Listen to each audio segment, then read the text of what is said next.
여러분 반갑습니다. 이렇게 수요 예배 가운데 말씀으로 여러분을 만나게 돼서 참으로 또 다른 좀 기분이 드는 것 같습니다. 오늘 말씀을 통해서 더 함께 한 교회 안에서 교제하며 나아가길 원합니다. 사자성어 중에 사면초가라는 사자성어가 있습니다.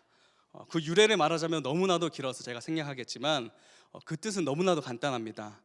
적들이 사면 모두를 둘러싸고 있는 상태를 나타내는 사자성어가 바로 사면초가입니다. 실제로 인생을 살다 보면 때로는 이 사면초가라는 사자성어처럼 사방이 적으로 둘러싸인 것과 같은 상황을 우리가 마주할 때가 있습니다. 그리고 그때에 우리는 괴로움이나 절망감 가운데 빠지곤 합니다. 그리고 그것을 우리는 보통 고난 가운데 빠진다, 고난 가운데 있다라고 말하기도 합니다. 저는 설교에 앞서서 이 고난이라는 것을 조금 생각해 보았으면 좋겠습니다. 성도 여러분께서는 고난을 어떻게 생각하십니까? 어떻게 생각하십니까? 다른 여러 가지가 있겠지만 저는 이 고난이라는 것이 매우 상대적이라고 생각합니다. 한번 생각해 봅시다. 같은 상황이라 할지라도 어떤 사람은 그 상황 가운데서 너무 고통스럽다, 고난 가운데 있다라고 말하지만 또 누군가는 그 순간을 고난이라고 말하지 않는 것을 볼 수 있습니다. 우리는 이를 통해서 무엇을 알 수 있습니까? 고난은 마음과 관련이 있다는 것을 알 수 있습니다. 그러니까 돈이나 명예, 권력, 사람들이 사라진다고 해도 다 고난에 빠지는 것은 아니라는 것입니다. 물론 일반적으로 사람들은 자신이 소유하고 있는 것들이 상실되면 고난에 빠졌다고 말합니다. 하지만 외면적인 것에서 고난을 찾는다면, 그 고난의 이유를 찾는다면, 그리고 그 외면적인 것에서 고난의 이유를 찾고 그것을 회복하려고 한다면 그것이 임시 방편이 될 수는 있겠지만 또다시 그것들이 사라졌을 때 우리는 더 큰 절망 가운데 빠져들 수 있다는 것입니다. 자, 그렇다면 진정한 해결책은 무엇일까요? 그 해결책은 우리 마음에 관련된 것입니다. 그리고 이제 한번 그것을 생각하면서 한번 본문을 살펴보았으면 좋겠습니다. 오늘 읽은 시편에는 고난 중에 있는 사람이 등장합니다. 그는 지금 탄식하면서 이렇게 말하고 있습니다. 하나님이여, 사슴이 신의 문을 찾기에 갈급함같이 내 영혼이 주를 찾기에 갈급하나이다. 아멘. 오늘 읽은 시편의 기자는 사슴이 신의 문을 찾듯 주를 찾기에 갈급하다고 말합니다. 여기서 등장하는 사슴은 우리가 일반적으로 생각하는 한국의 사슴을 생각하시면 안 됩니다. 한국의 사슴으로 생각하면 어떻게 생각할 수 있습니까? 숲이 우거진 곳에서 유유히 시냇물을 찾고 그냥 굉장히 그냥 편안하게 그런 물을 마시는 그런 사슴을 연상할 수 있는데, 오늘 말씀에 나오는 사슴은 그런 숲이 우거진 곳에서 사는 그런 사슴이 아닙니다. 성경 속의 사슴은 척박한 광야에서 서식하는 사슴입니다. 물을 좀처럼 구할 수 없어서 정말로 물을 찾기 위해서 막 이리저리 갈망하면서 살아가는 그런 사슴이라는 것입니다. 사슴에게 그런 물은 어떠한 존재겠습니까? 물은 곧 생명과 같은 그런 존재입니다. 즉 지금 사슴이 시냇물을 찾기에 갈급함같이라고 하는 이 말은 시냇물이 어디 있나 여유롭게 찾아보는, 둘러보는 그런 게 아니라 정말로 삶을 이어나가기 위해서 처절하게 몸부림치면서 주님을 찾기에 갈급해 한다는 말입니다. 그러니까 지금 시편 기자는 시냇물을 찾지 못하면, 곧 주님을 찾지 못하면 내가 이제 죽겠습니다 라고 호소하고 있는 것입니다. 아니, 도대체 어떤 고난을 당했길래 이토록 시편 기자는 주님을 갈망하고 찾는 것일까요? 오늘 우리가 읽은 본문 22편을 통해서 우리는 알 수 있습니다. 사실 오늘 우리가 읽은 이 42편은 42편뿐만 아니라 43편까지 이어서 한 편의 시라고 할 수 있습니다. 이 두 시를 살펴보면 우리는 이 시편 기자가 왜 고난 중에 있는지를 분명하게 알 수 있습니다. 먼저 42편 2절과 3절 말씀입니다. 내 영혼이 하나님 곧 살아계시는 하나님을 갈망하나니 내가 어느 때에 나아가서 하나님의 얼굴을 배울까. 사람들이 종일 내게 하는 말이 내 하나님이 어디 있느냐 하오니 내 눈물이 주야로 내 음식이 되었도다. 아멘. 네, 지금 시편 기자의 상황은 어떠합니까? 하나님 앞에 나아가고 싶어도 나아가지 못하며 오히려 주변에 둘러싼 사람들이 하나님이 어디 있느냐라고 비방하는 상황에 처해 있습니다. 그런데 이뿐만 아닙니다. 42편 9에서 10절을 보면 내 반석이신 하나님께 말하기를 어찌하여 나를 잊으셨나이까. 내가 어찌하여 원수의 압제로 말미암아 슬프게 다니나이까 하리로다. 내 뼈를 찌르는 칼같이 내 대적이 나를 비방하여 늘 내게 말하기를 내 하나님이 어디 있느냐 하도다 라고 말하고 있으며, 또 43편의 1, 2절에도 하나님이여 나를 판단하시되 경건하지 아니한 나라에 대하여 내 송사를 변호하시며 간사하고 불의한 자에게서 나를 건지소서. 주는 나의 힘이 되신 하나님이시거늘 어찌하여 나를 버리셨나이까. 내가 어찌하여 원수의 억압으로 말미암아 슬프게 다니나이까 하고 호소합니다. 정리해보자면 지금 이 시편 기자는 사면초가 말 그대로 적들이 둘러싸여서 조롱과 멸시를 견뎌내는 상황에 지금 빠져 있는 것입니다. 아무도 그를 지지하지도 보호하지도 않는데 그를 비방하고 억압하는 자들에게 둘러싸여서 고립되어 있습니다. 그런데 우리가 여기서 주목해야 할 것은 이 시편 기자가 호소하는 궁극적인 고난의 원인이 그의 고독함도 그를 둘러싼 적들도 아니라는 사실입니다. 그렇다면 그를 이렇게 절망케 하는 것은 무엇이겠습니까? 42편 4에서 9절 그리고 43편 2절에 그는 이렇게 고백합니다. 내가 전일 성의를 지키는 무리와 동행하여 기쁨과 감사의 소리를 내며 그들을 하나님의 집으로 인도하였더니 이제 이 일을 기억하고 내 마음이 상하는도다. 내 반석이신 하나님께 말하기를 어찌하여 나를 잊으셨나이까. 내가 어찌하여 원수의 압제로 말미암아 슬프게 다니나이까 하리로다. 주는 나의 힘이 되신 하나님이시거늘 어찌하여 나를 버리셨나이까. 내가 어찌하여 원수의 억압으로 말미암아 슬프게 다니나이까. 아멘. 자, 여러분, 이 시편 기자가 그토록 고난에 처한 원인을 찾으셨습니까? 그를 정말로 고통스럽게 하는 것은 무엇입니까? 무엇입니까? 바로 하나님을 향한 자기 자신의 믿음의 흔들림입니다. 시편 기자는 자기를 둘러싼 자신을 비방하는 적들보다 하나님께 나아가지 못하고 하나님에 대한 믿음이 흔들리는 자신의 그 마음 때문에 너무나도 고통스러워하며 하나님께 처절한 탄식의 기도를 올려드리고 있습니다. 사랑하는 성도 여러분, 이 말씀을 보면서 어떠한 생각이 드십니까? 우리에게 있는 크고 작은 탄식들이 떠오르지 않습니까? 사실 우리 각자에게도 참 말 못한 고민들이 너무나도 많습니다. 그런데 한번 잘 생각해 보십시오. 정말로 우리를 힘들게 하는 것은 무엇입니까?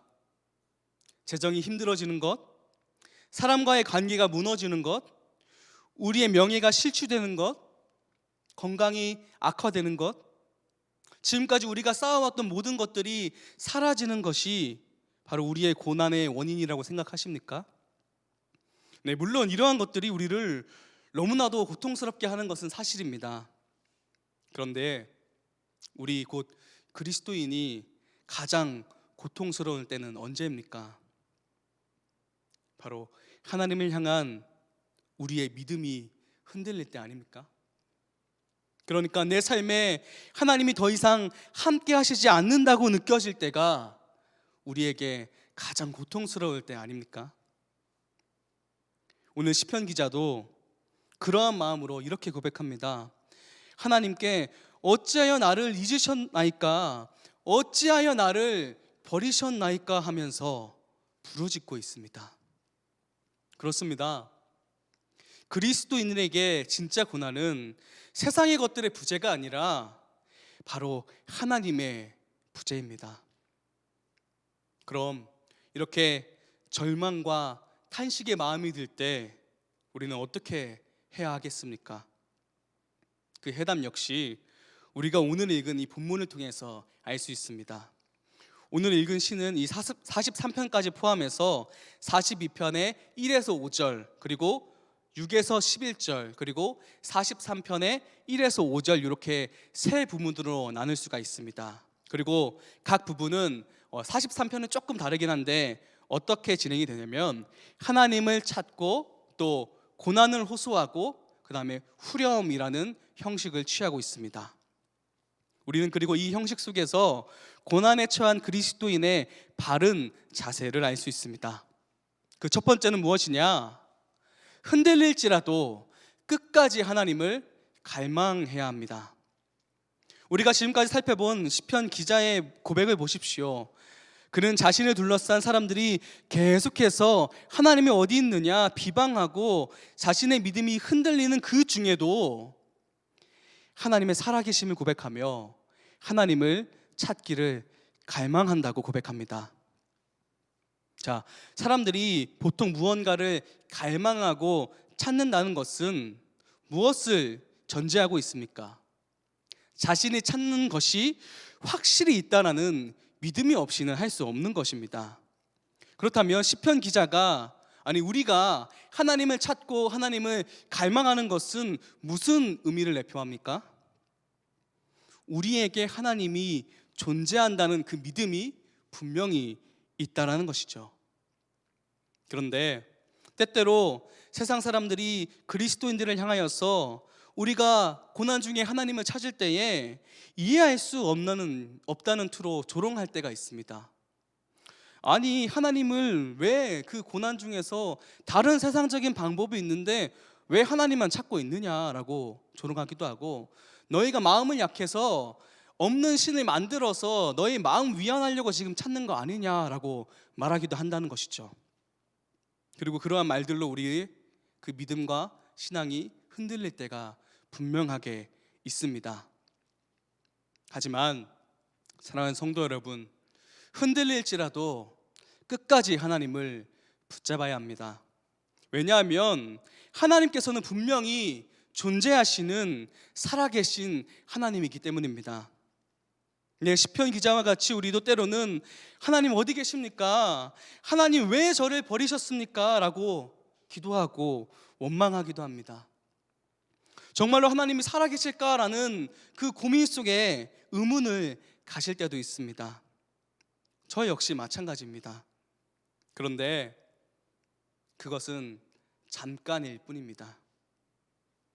그러니까 우리가 믿음이 흔들리는 그 순간들은 정말로 작은 시간일 뿐이라는 것입니다. 왜냐하면 우리가 우리의 삶을 돌아보았을 때에 우리의 삶 가운데서 하나님께서 어떻게 우리를 이끌어 오셨는지 그 누구보다 우리 스스로가 너무나도 잘 알고 있기 때문입니다. 그렇기 때문에 오늘 시편 기자는 42편 4절에 이렇게 기록하고 있습니다. 내가 전에 성의를 지키는 무리와 동행하여 기쁨과 감사의 소리를 내며 그들을 하나님의 집으로 인도하였더니 이제 이 일을 기억하고 내 마음이 상하는도다. 그는 지난날에 하나님을 찬양하고 예배했던 일들을 떠올리면서 마음이 상한다고 고백합니다. 이것은 그가 하나님을 찬양하던 그때가 후회돼서 말하고 있는 것입니까? 아니죠. 지금 이 순간에 내가 그때처럼 하나님을 찬양하지 못하고 하나님을 예배하던 그 자리에 나아가지 못하던 제 자신이 미워지는 마음을 지금 이 시편 기자가 표현하고 있는 것입니다. 과거에 함께 하셨던 하나님께서 지금은 함께 하지 않으십니까? 아닙니다. 지금도 여전히 함께 하시며 우리의 삶 가운데서 역사하고 계십니다. 다만 그 고난의 상황이 너무나도 깊어서 고개를 숙이고 낭망하여서 그것을 발견하지 못했을 뿐입니다. 또는 아직 하나님께서 원하시는 그때가 아닐 수도 있습니다. 그렇기 때문에 우리는 흔들릴지라도 끝까지 하나님을 믿고 찾아야 합니다. 사슴이 그 살기 위해서 신의 문을 찾듯이 우리의 생명 되신 여호와 하나님을 간절히 갈망하며 찾아야 합니다. 그때 하나님께서는 우리에게 분명히 하나님의 구원하심을 맛보게 하실 것입니다. 네. 두 번째로 우리는 우리가 고통당하는 그 자리에서 하나님을 찾아야 합니다. 42편 6에서 8절 말씀은 제가 읽어보겠습니다. 내 하나님이여, 내 영혼이 내 속에서 낙심이 되므로 내가 요단 땅과 헤르몬 미살산에서 주를 기억하나이다. 주의 폭포 소리에 깊은 바다가 서로 부르며 주의 모든 파도와 물결이 나를 휩쓸었나이다. 낮에는 여호와께서 그의 인자하심을 베푸시고 밤에는 그의 찬송이 내게 있어 생명의 하나님께 기도하리로다. 아멘. 시편 기자가 말하고 있는 이 요단 땅과 헤르몬 미살산은 지금 자기 자신이 있는 곳을 말해주고 있습니다. 지금 그는 고난당하는 그 땅에서 주님을 기억한다고 말하고 있습니다. 그 땅에서 그는 여호와의 인자하심과 생명의 하나님을 바라본다고 말하고 있습니다. 사실 우리는 연약하기 때문에 고난의 자리가 찾아오면 그 고난의 순간이 어서 빨리 지나가기를 원합니다. 피할 수 있으면 좀 피하려고 합니다. 왜냐하면 그것이 인간의 본능이기 때문입니다. 살려고 발버둥 치는 것이 우리의 삶입니다. 그런데 만약에 우리가 그 믿음이 흔들리는 그 자리를 피하기만 한다면, 모면하기만 한다면, 그리고 그 자리에서 하나님을 바라보지 않는다면, 하나님의 뜻을 우리가 바라보지 못한다면 또다시 똑같은 상황 가운데 놓일 때 우리는 또 넘어지고 절망하고 고난 가운데 빠져들게 될 것입니다. 사실 우리가 살아가는 이 시대는 고난이 넘쳐나는 시대입니다. 많은 사람이 행복을 추구한다고 말하지만, 행복이 우리가 살아가는 것 이유라고 말하지만, 사실은 행복하다고 말하기보다는 너무 고통스럽다고 말하는 사람이 넘쳐납니다. 행복하기 위해서 돈을 벌고, 행복하기 위해서 권력을 쌓고 그것에 열을 올리지만 한순간에 그것들이 사라져 버리는 것이 현실입니다. 그리고 많은 세상 사람들이 그때에 자신의 생명을 저버리기도 합니다. 우리가 살고 있는 시대가 바로 그러한 시대이고 세상입니다. 그렇다면 그 속에 살아가는 우리 그리스도인은 행복합니까? 사실은 아닌 경우가 더 많은 것 같습니다. 왜냐하면 사탄이 우리를 쉴 새 없이 우리의 마음을 비집고 들어와서 우리 보고 행복하지 않다고, 그리고 우리라고 넘어지게끔 계속 우리를 흔들어 놓기 때문입니다.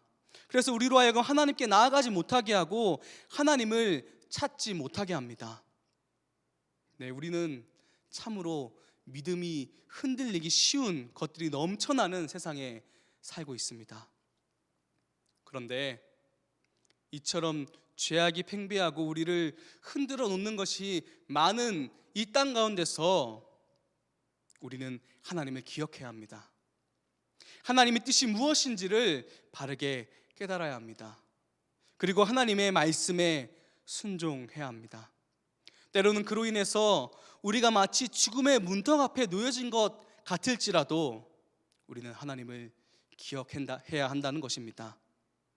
마태복음 26장 36절부터 46절의 내용은 예수님께서 잡히시기 전 겟세마네에서 기도하는 내용을 담고 있습니다. 그곳에서 예수님께서 어떻게 기도하십니까? 이렇게 기도하십니다. 내 아버지여, 만일 할만하시거든 이 잔을 내게서 지나가게 하옵소서. 그러나 나의 원대로 마시옵고 아버지의 원대로 하옵소서. 아멘. 사랑하는 성도 여러분, 예수님의 이러한 고백이 우리의 고백이 되어야 합니다. 참 우리는 고난이 넘치는 세상에서 살아가고 있지만 아버지의 뜻대로 하옵소서라고 고백해야 합니다. 오늘 시편 기자가 그랬듯 또 예수님께서 그러했듯이 말입니다. 그렇다면 우리는 그 가운데서 구원을 베푸시는 하나님을 발견하게 될 것입니다. 그래서 하나님 안에 있는 그 풍성한 평안을 누리는 모든 성도 여러분 되시기를 주의 이름으로 소원합니다. 네, 마지막입니다. 셋째로 우리는 예배의 자리로 나아가기를 갈망해야 합니다. 43편 3에서 4절에 이렇게 기록하고 있습니다. 주의 빛과 주의 진리를 보내시어 나를 인도하시고 주의 거룩한 산과 주께서 계시는 곳에 이르게 하소서. 그런즉 내가 하나님의 제단에 나아가 나의 큰 기쁨의 하나님께 이르리이다. 하나님이여, 나의 하나님이여, 내가 수금으로 주를 찬양하리이다. 아멘. 그는 지금 고난 중에 있지만 주의 빛과 진리로 인하여 자신이 하나님을 예배하는 자리로 나아가 예배하고 찬양하는 기쁨을 누리기 원한다고 고백하고 있습니다. 왜 이러한 고백을 하는 것입니까? 하나님께 나아가서 하나님을 대면하는 것만큼 자신에게 즐거운 것이 없기 때문입니다. 하나님 앞에 나와서 하나님을 대면하는데 어찌 우리의 믿음이 흔들리며 괴로워할 수 있겠습니까? 사랑하는 성도 여러분, 그 천국을 맛보는 자리가, 무한한 기쁨을 맛보는 자리가 바로 여기 예배의 자리입니다. 시편 기자는 주의 빛과 진리를 내게 보내시어 자신을 예배의 자리로 이끌어 달라고 노래하고 있습니다. 사랑하는 성도 여러분, 그 구원의 기쁨을 누리기를 소망합니다. 고난 중에 있는 자가 그토록 바라던 자리에 우리가 지금 있는 것 아닙니까? 여러분들께서는 지금 천국을 맛보고 계십니까? 사랑하는 성도 여러분, 지금 이 순간에 즐거움이 넘치십니까? 한번 주위를 둘러보십시오. 기쁨이 넘친 것 같습니까? 예, 제가 봤을 때는 기쁨이 넘치는 것 같습니다. 참으로 은혜입니다. 그렇죠? 예. 그런데 우리가 정말로 마지막으로 한 가지만 더 생각해 보자면, 이렇게 우리가 예배의 자리에서 천국을 맛보고 또 우리가 딛고 산 이 절망의 세상에서 하나님을 기억하고 또 흔들릴지라도 끝까지 하나님을 갈망하는 것은 모두 한 가지 마음을 전제로 두어야 가능합니다. 다시 말하면 지금 제가 말한 이 한 가지 마음을 가지지 않는다면 제가 지금까지 세 가지를 말했던 그 모든 것을 할 수 없다는 말입니다. 그것이 무엇이겠습니까? 그것은 바로 하나님께 소망을 두는 것입니다. 아까 제가 42편에서 43편을 세 부분으로 나눌 수 있다고 했는데 그 세 부분에서 계속 반복되는 후렴구는 다음과 같습니다. 우리 함께 읽어볼까요? 시작. 내 영혼아, 내가 어찌하여 낙심하며 어찌하여 내 속에 불안해하는가? 너는 하나님께 소망을 두라. 그가 나타나 도우심으로 말미암아 내가 여전히 찬송하리로다. 아멘. 무엇을 하라고 하고 있습니까? 바로 하나님께 소망을 두라고 하고 있습니다.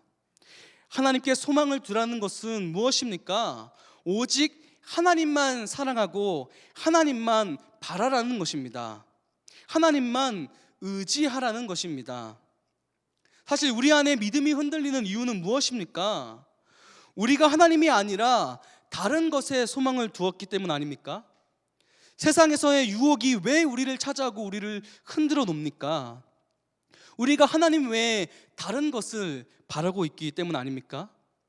예배의 자리에서 나아가지 못하고 그 예배의 자리에 나아가지 못하고 예배의 자리에서 천국을 맛보지 못하는 그 까닭은 무엇입니까? 우리가 하나님만 사랑하지 아니하고 다른 것들을 사랑하고 있기 때문 아닙니까? 맞습니다. 우리가 고통을 느끼고 힘들어하는 그토록 피하고 싶은 고난은 사실 우리가 하나님께 소망을 두지 아니할 때에 우리를 찾아옵니다. 어쩌면 그것은 당연한 것일지도 모릅니다. 왜냐하면 우리는 너무나도 연약한 죄인이기 때문입니다. 그런데 우리가 초점을 맞춰야 할 것은 그래 나는 죄인이야 하나님께 소망을 두지 않았어가 아니라 하나님께서 그러한 우리를 사랑하시고 우리의 그 탄식을 받아주신다는 사실입니다. 하나님께서는 이 시편 기자와 같이 우리의 모든 탄식을 다른 어떤 것이 아니라 하나님 자신에게 모두 다 맡기시기를 원하십니다. 그리하면 그가 나타나 도우심으로 말미암아 너가 고난 중에라고 생각하는 그 자리에서 여전히 당신 자신을 찬양하게 할 것이라고 하나님은 우리에게 말씀하십니다. 그것이 바로 우리의 소망입니다.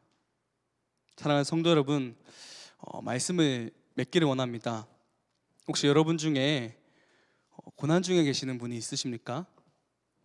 말 못할 힘든 일로 혼자 슬퍼하고 믿음의 흔들림으로 괴로워하며 예배의 자리에 나오기는 하는데 자신의 죄에 대한 두려움에 하나님께 모든 것을 내려놓지 못하고 탄식하는 분 있지 않습니까?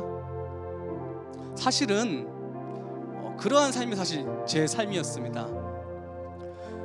제 인생 가운데서는 사실은 탄식의 연속이 너무나도 많았습니다. 그렇다고 제가 어떤 큰 어려움을 당해서 그렇게 탄식하는 게 아니라 제가 믿음이 없어서 엄청나게 많이 탄식했던 것 같습니다. 원망도 많이 하고 절망 가운데서 하나님 모른 척도 많이 했던 게 제 삶이었는지 모릅니다.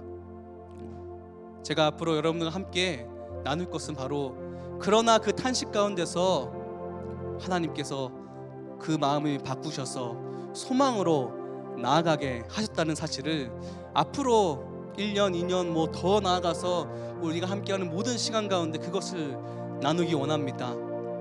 우리의 삶 가운데 여전히 매일같이 탄식이 찾아오지 않습니까? 그 가운데 사랑하는 성도 여러분, 함께 소망을 발견합시다. 함께 우리 가운데서 역사하시는 하나님의 그 놀라우신 계획들을 바라봅시다.